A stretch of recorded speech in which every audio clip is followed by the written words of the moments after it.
เล็ก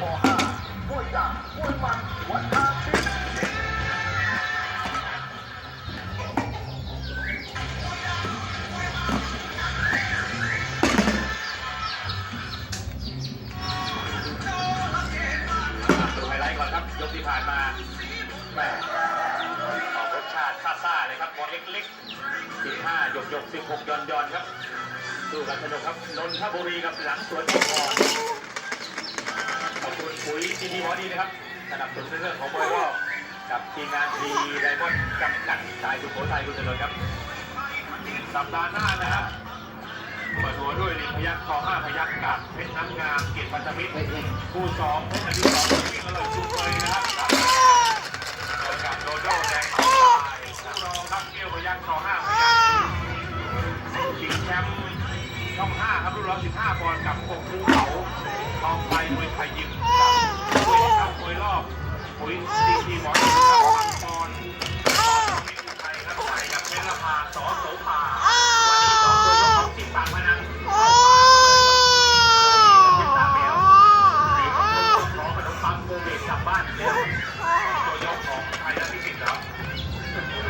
ยกทีมปีชมพูเย็นนี่ครับไม่แน่ครับเรื่องของบัตรโกยแม่หมดแล้วครับต้องขอขนมปังโกเบกกลับบ้านแล้วครับให้สิบปากพนังเอาไปรับประทานเลยครับเพราะว่าสองตัวยกของผมมานี่เข้าป่าหมดเลยครับทีมงานสอสมหมายยก2ปล่อยตัวแล้วครับมวยคู่ติดประจำวันนี้ครับมวยเล็กๆ5 16 16จอดครับน่ารักทั้งคู่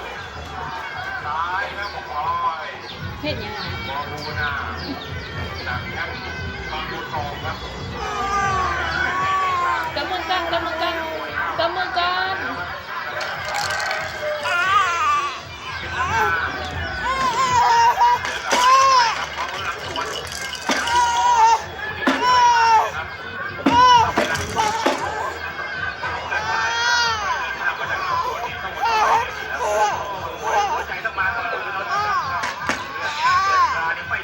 เป็นการสร้างเยาวชนขึ้นมาก็ไม่ไปยุ่งเกี่ยวกับนักกี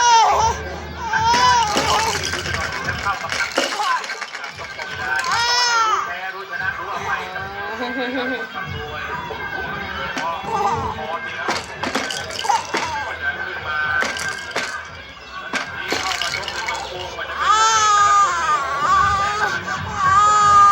เต่าที่ฝ่ายแดงไม่ประทะด้วยนะครับมีลูกต่ำมีลูกหงายครับทางด้านของฟลอยไม่ท้อครับยกขนาดไม่ท้อยิงเบาวิ่งเข้าไปเจอแข้งซ้าย